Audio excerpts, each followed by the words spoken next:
Assalamualaikum warahmatullahi wabarakatuh. Perkenalkan, saya Rini Dwi Yuliani, mahasiswi FKIP Prodis Pendidikan IPA kelas A Universitas Sarjana Wiyata Taman Siswa Yogyakarta. Di sini saya ingin memenuhi tugas mata kuliah elektrokimia dosen pengampu Ibu Tias Ernawati. Nah, tema kali yang saya akan bahas dan sampaikan kali ini mengenai elektrokimia dalam kehidupan sehari-hari. Banyak sekali contoh di kehidupan sehari-hari yang berkaitan dengan elektrokimia. Jadi, di sini saya ingin mengambil tema tentang korosi pada besi. Kata korosi sudah tidak asing lagi tentunya di kalangan kita ya teman. Tahu nggak korosi itu apa?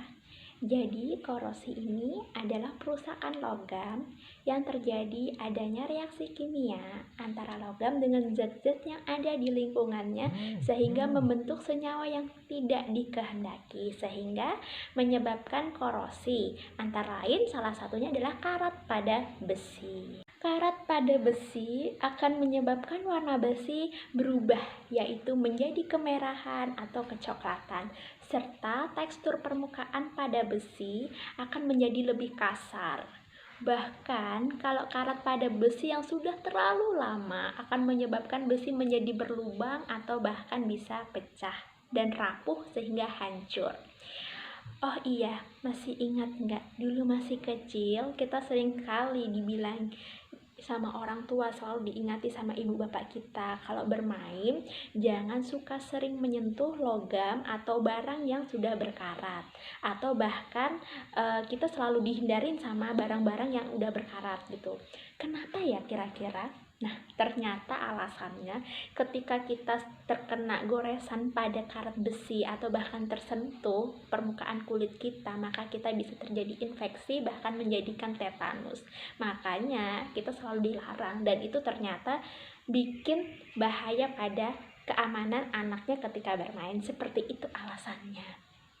Oh iya, kalau besi sudah terlalu lama, bahkan bisa jadi berlubang atau rapuh, maka sudah tidak bisa lagi dilindungi atau dibantu untuk dipulihkan kembali besi tersebut karena sudah terlalu tua atau sudah terlalu parah tingkat kekorosifannya.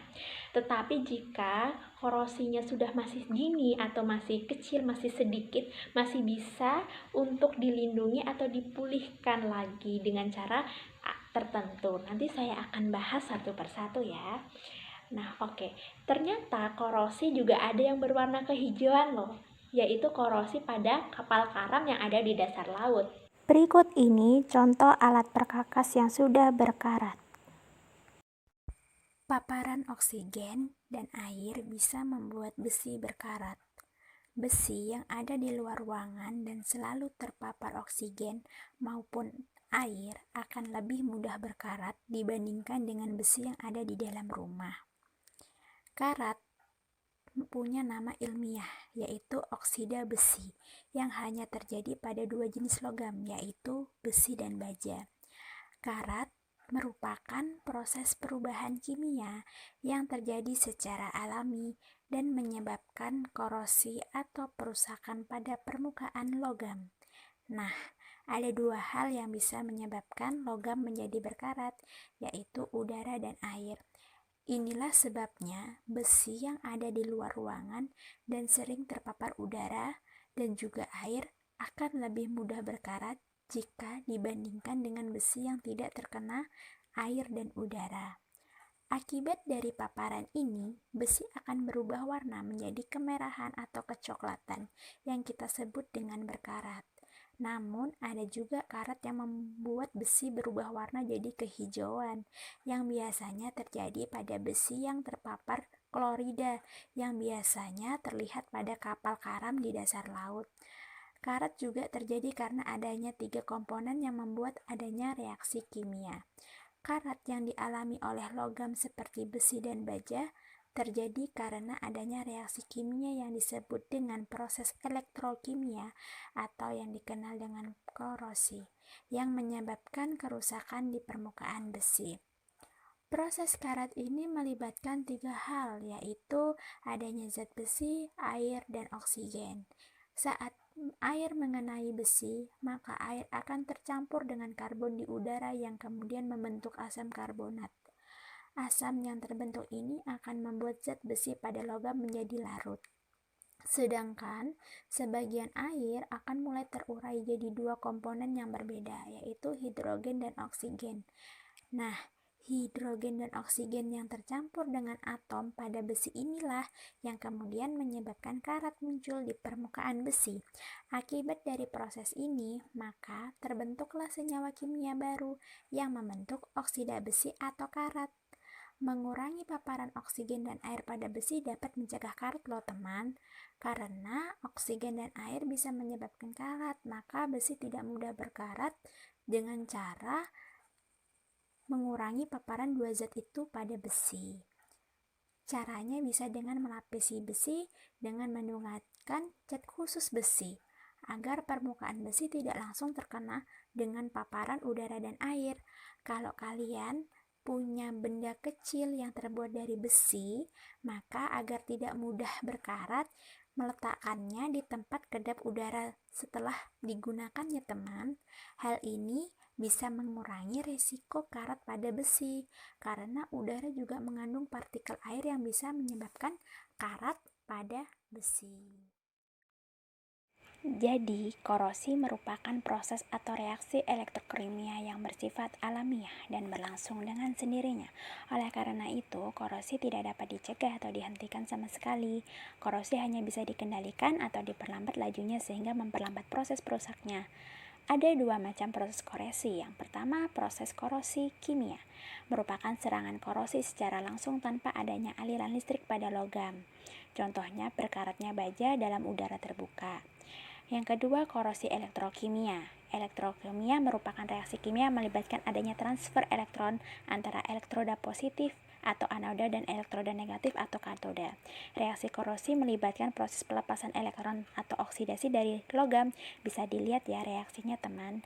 Dan proses penerimaan elektron oleh beberapa reaksi reduksi seperti reaksi reduksi oksigen atau air pada yang tertulis di dalam tulisan berikut ini.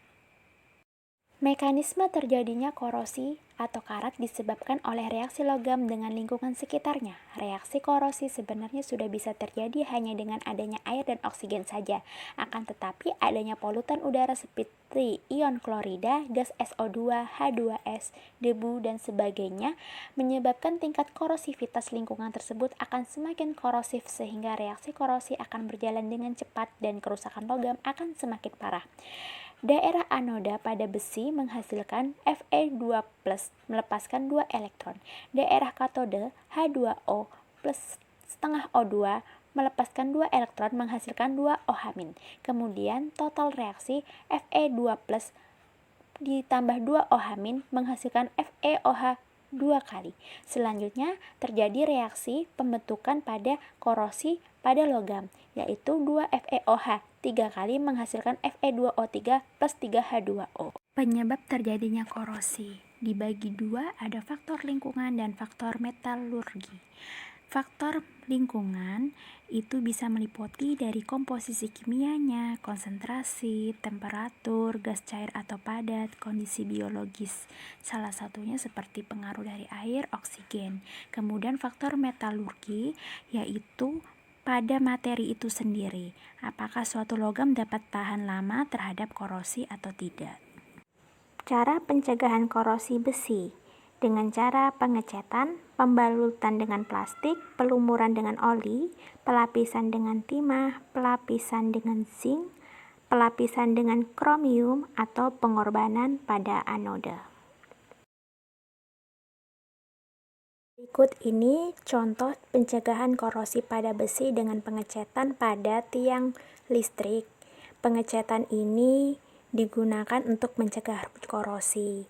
Cat dapat menghindari besi kontak dengan udara dan air. Untuk pengecatan lebih baik menggunakan cat yang mengandung timbal dan zinc atau seng, karena timbal dan zinc melindungi besi terhadap korosi. Kemudian juga ada pada pagar besi yang sudah dilapisi dengan cat. Nah, tadi sudah dijelaskan pemaparan tentang penjelasan korosi pada besi. Semoga tayangan bertadi bisa bermanfaat untuk kita semua dan bisa menambah pengetahuan tambahan untuk kita semua. Terima kasih sudah menonton tayangan video kali ini. Mohon maaf banyak kekurangannya. Wassalamualaikum warahmatullahi wabarakatuh. Salam.